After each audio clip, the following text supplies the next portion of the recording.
Goeiemôre, dit is Hemelvaartsdag en dis 'n voorreg om dan hier op Hemelvaartsdag 2026 dan nou die Hemelvaartsboodskap met jou te deel.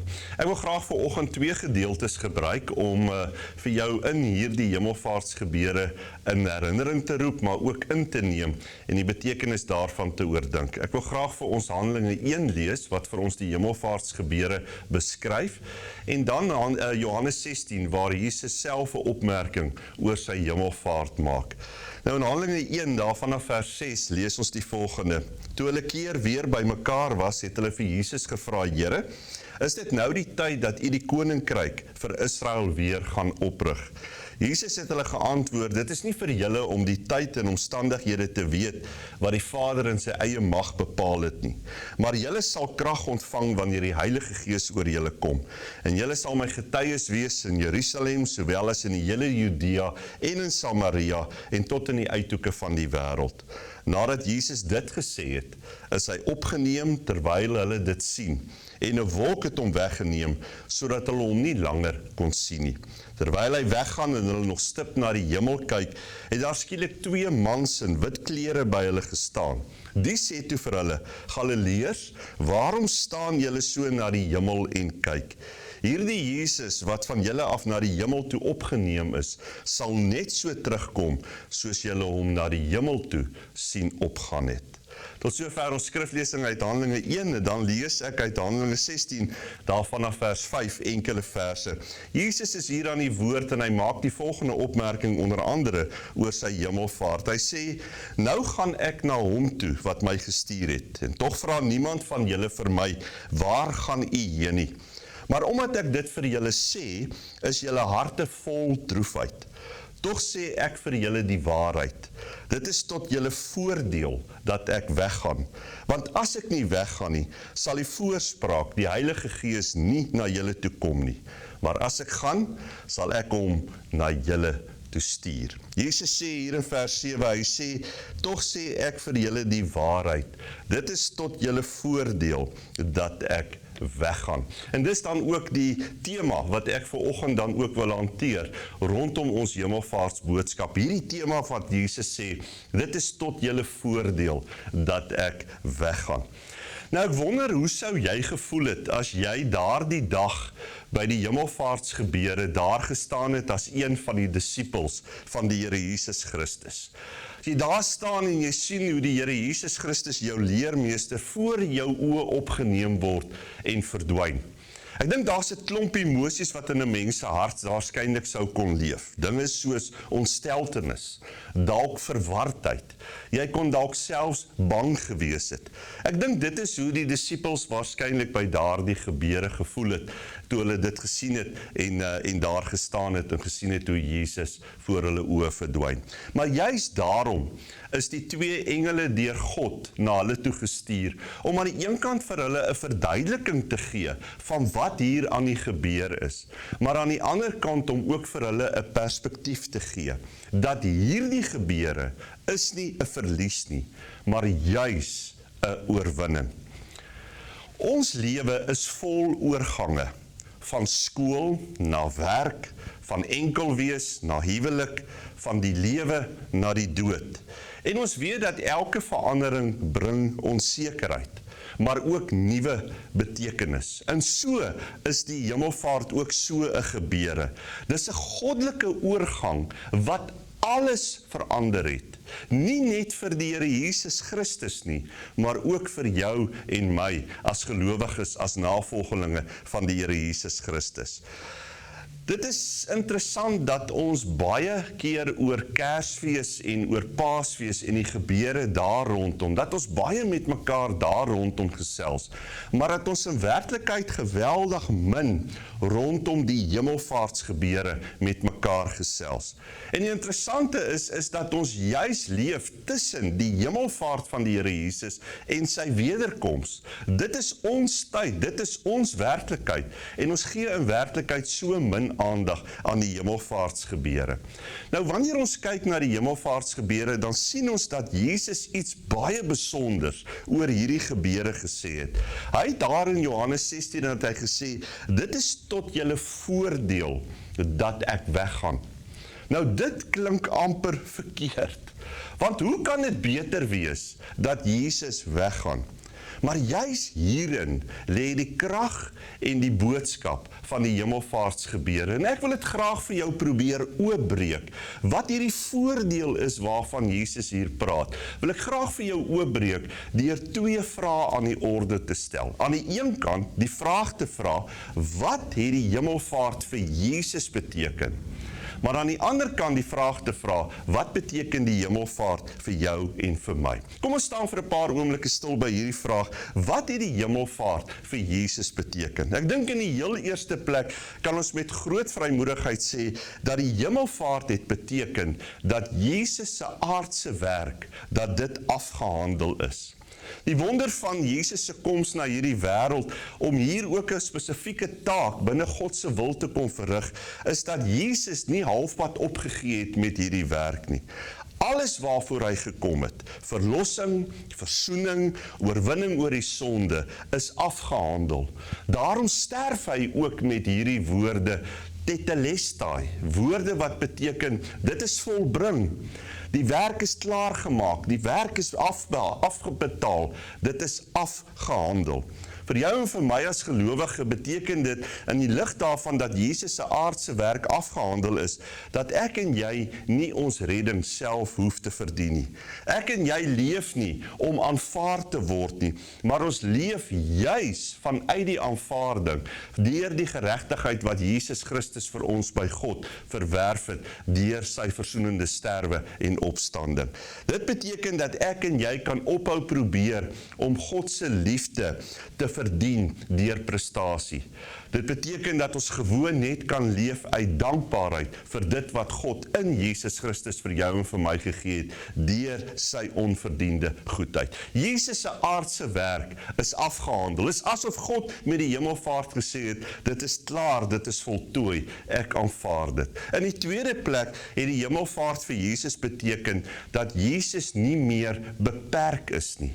Nou wanneer ek dit sê, wil ek die volgende daarmee sê, dat toe die Here Jesus hier op aarde was hy in sy menswees beperk tot een plek en een lewenssituasie op 'n slag.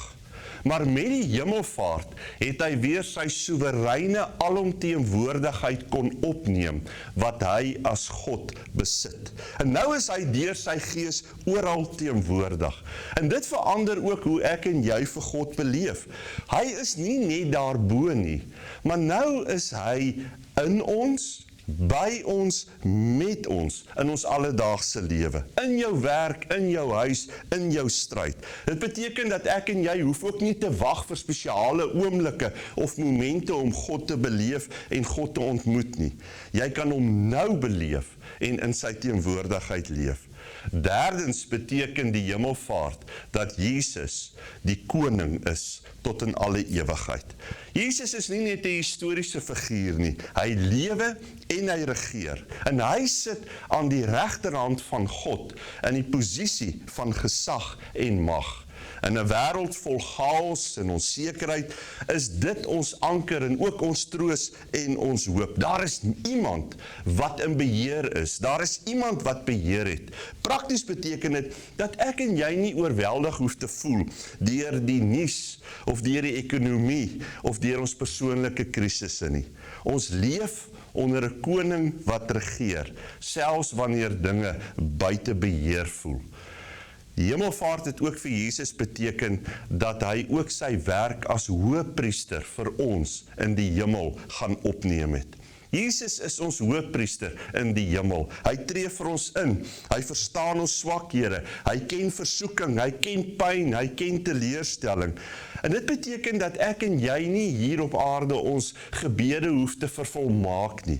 Ek en jy kan baie eerlik wees en met groot vrymoedigheid met die Here vanuit ons lewenssituasies praat en voor hom gaan staan. Want ons het vir Jesus wat by God vir ons instaan, en waar hy ook vir ons bedien met krag, en met troos, en met heling en met genade, waar hy aan God se regterhand sit as ons hoëpriester. Wat het die hemelvaart vir Jesus beteken? Dit beteken dat sy aardse werk afgehandel is. Dit beteken dat hy sy soewereine alomteenwoordigheid weer kon opneem, dat hy nou ons koning is, dat hy ons hoëpriester is. Wat beteken die hemelvaart vir jou en vir my, wat die voorreg het om dit vandag weer opnuut te kan vier en in herinnering te kan roep? Ek dink die belangrikste van die hemelvaart is dat dit die koms van die Heilige Gees moontlik gemaak. Jesus het gesê, dit is tot ons voordeel dat hy weggaan, want dan kom die Gees. En die Heilige Gees is nie net 'n krag nie. Hy is God in ons. Hy lei, hy troos, hy oortuig en hy versterk vir jou en vir my. Prakties beteken dit dat jy nooit alleen is nie. Wanneer jy onseker is oor 'n besluit, wanneer jy moedeloos voel, wanneer jy nie weet hoe om te bid nie, die Gees werk in jou en is met jou. Tweedens beteken die hemelvaart dat ek en jy met hoop kan lewe. Jesus het beloof dat hy vir ons gaan plek voorberei en dat hy dan sal terugkom. Om daardeur vir ons te sê dat hierdie lewe is nie al wat daar is nie. Dit verander ook onder andere hoe ek en jy na lyding en pyn en seer in hierdie lewe kyk. Dit gee vir ons 'n perspektief daarop. Ja, pyn is werklik. Maar dit is nie finaal nie. Hoop is nie wensdenkery nie. Dit is 'n belofte waaraan ek en jy kan vashou. Derdens gee die hemelvaart vir jou en vir my ook 'n roeping. Jesus het die aflosstokkie om die koms van God se koninkryk in hierdie wêreld te laat kom en te laat plaasvind. Hy het daardie aflosstokkie aan ons oorgegee.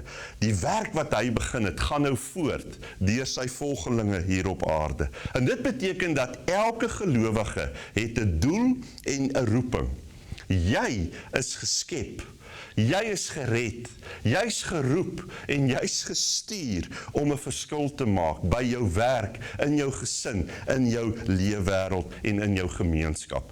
Nie almal van ons staan by 'n kansel om 'n boodskap of die evangelie te verkondig en dit te preek nie, maar almal van ons dra wel die evangelie die wêreld in as kinders van God. Daarom het die Here vir jou 'n baie unieke persoonlikheid gegee, passies, lewenservarings, gawes, om juist daardeur 'n verskil en 'n impak in jou unieke leefwêreld en invloedsfeer te maak. Laastens, wys die hemelvaart ook vir ons na Jesus se wederkoms, om vir ons te sê, hy kom weer.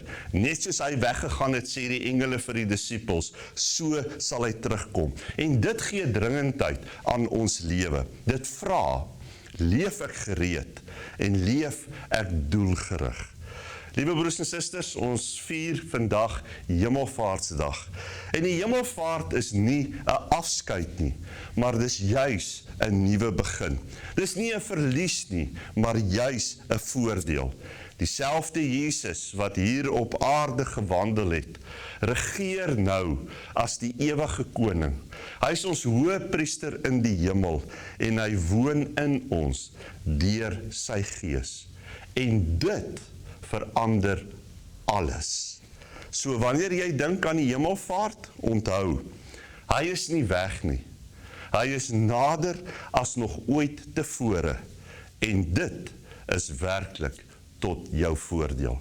Mag jy 'n geseënde dag beleef. En mag hierdie gebeure van die hemelvaart vir jou opnuut vul met hoop en met troos, seën en vrede vir jou. Amen. Kom ons sit so vir 'n oomblik, dan bid ons saam.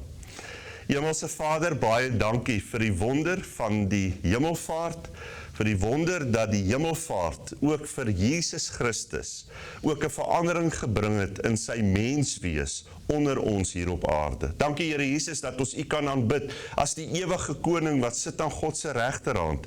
Dankie vir die wonder dat U ook ons hoëpriester is, maar dat U op 'n besondere manier nou in ons en by ons en met ons is deur die Gees.